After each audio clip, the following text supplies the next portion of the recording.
وقف ترمیمی بل پر غور و خوض کرنے اور متعلقہ فریقین سے رائے مشورہ کرنے کے لیے بنائی گئی وقف سے جوائنٹ پارلیمانی کمیٹی کے طرز عمل سے all India Muslim personal law board ناراض ہیں۔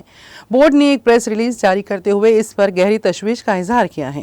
بورڈ کے مطابق جے پی سی جس طرح دستوری و پارلیمانی ضابطوں اور طے شدہ منصفانہ طریقوں کی خلاف ورزی کر رہی ہے، all India Muslim personal law board اس پر گہری تشویش کا اظہار کرتا ہے۔ All India Muslim personal law board کے ترجمان ڈاکٹر سید قاسم رسول الیاس نے وقف ترمیمی بل پر جوائنٹ پارلیمانی کمیٹی کی بے ضابطگیوں اور مسلمہ اصولوں کی خلاف ورزیوں پر شدید تشویش کا اظہار کیا ہے۔